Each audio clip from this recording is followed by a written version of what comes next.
Bonjour à vous les humains. Aujourd'hui, nous allons parler sur cette chaîne d'actualité de l'intelligence artificielle. Et aujourd'hui donc, les humains, nous commençons avec la grosse actualité du jour. Le G7 veut et va réguler l'intelligence artificielle. Vous allez voir que ça va même beaucoup plus loin que ça. Vous allez tout voir dans cette vidéo. Restez au courant de l'actualité. Abonnez-vous et regardez bien jusqu'à la fin. Le G7, qu'est-ce que le G7 pour commencer? Le G7 ou le groupe des 7, c'est un groupe de discussion en théorie, des 7 plus grandes puissances mondiales en termes de richesse, tout simplement.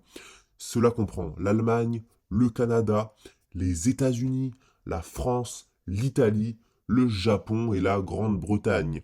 Et le prochain G7, donc le prochain groupe des 7, cette prochaine réunion des 7 plus grosses supposées puissances mondiales en termes de richesse, aura lieu au Japon en juin prochain.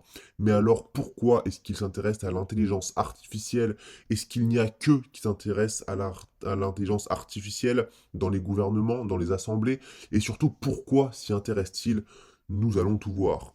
Le groupe des 7, le G7, devrait adopter une réglementation sur l'IA, sur l'intelligence artificielle, ont déclaré ce dimanche des ministres participant au G7 numérique. Voilà, ça devait arriver après le gros boom de l'intelligence artificielle, après que le grand public ait connu un petit peu ses capacités, même si de jour en jour elles évoluent, eh bien la sphère législative et la sphère politique s'y intéressent, c'était normal, c'est même plutôt bon signe, c'est pris au sérieux et il le faut. Qu'est-ce qui se passe? Donc le groupe des 7 devrait adopter sur l'intelligence artificielle une réglementation fondée sur le risque, ont déclaré les ministres participants au G7.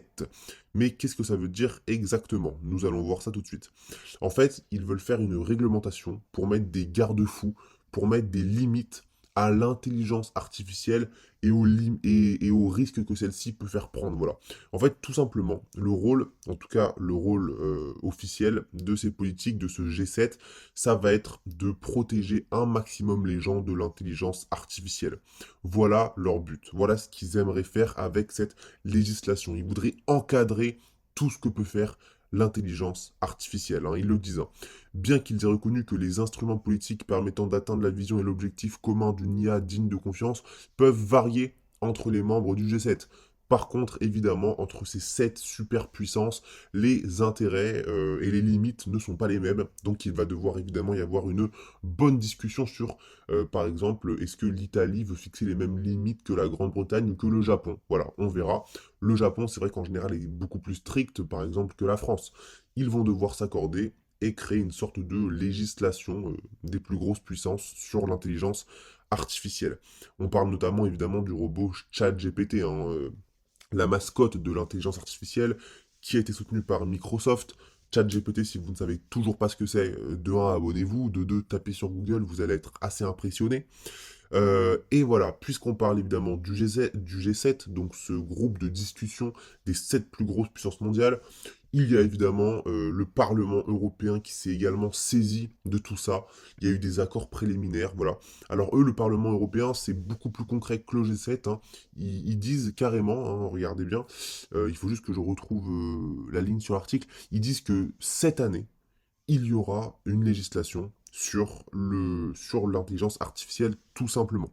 La commissaire européenne à la concurrence, Margaret Vestager, a déclaré que le bloc trouverait un accord politique cette année. Voilà, donc c'est pas dans 10 ans, c'est pas dans 5 ans, c'est cette année. On aura, en tout cas d'après elle, une législation européenne sur l'intelligence artificielle. Avec par exemple une mesure qui, vous allez me le dire en commentaire, est-ce que c'est bien, est-ce que c'est pas bien? Dites-le moi, je serai très curieux de votre avis. Si on crée un contenu à partir d'une intelligence artificielle, voilà, donc ça c'est relatif aux droits d'auteur, on va être obligé de le mentionner. Regardez, c'est marqué, notamment en ce qui concerne l'obligation d'indiquer si des images ou de la musique ont été générées par ce type d'intelligence. Donc voilà, ils vont évidemment s'intéresser aux droits d'auteur qui sont énormément remis en question avec l'intelligence artificielle. Qu'est-ce qui appartient à qui? Si, par exemple, vous créez une image ou une musique à partir d'une intelligence artificielle et que quelqu'un la reprend, Que se passe-t-il? Est-ce qu'elle vous appartient? Est-ce qu'elle appartient à l'intelligence artificielle qui l'a créée? Donc du coup, si vous, vous générez de l'argent avec, est-ce que quelqu'un peut juste faire copier-coller et générer également de l'argent avec? Ça part dans des choses très compliquées sur la propriété intellectuelle, sur les droits d'auteur, qui crée quoi, qu'est-ce qui est acquis. Ça va être très intéressant sur cette chaîne, on va le suivre et on va en parler. Également, c'est vrai que ces derniers temps, beaucoup de gens appelaient à faire une pause. Et oui, je l'entendais partout. Beaucoup de gens disaient stop avec l'intelligence artificielle, venez on fait une pause, venez on arrête un petit peu, ça va trop loin. Sauf que l'innovation dans l'histoire de l'humanité, jusqu'ici n'a jamais fait de pause, hein. Euh, il ne me semble pas que quand on a inventé les vaccins, quand Pasteur a inventé le vaccin, on lui a dit bon, c'est cool, maintenant pour les autres maladies, on se calme, tranquille, c'est déjà très bien ce que tu as trouvé. Non, évidemment, l'innovation ne fait aucune pause. Essayer de la freiner, c'est se freiner soi-même et c'est vivre dans le passé. Et ça, c'est bien qu'ils l'aient compris, ils le disent.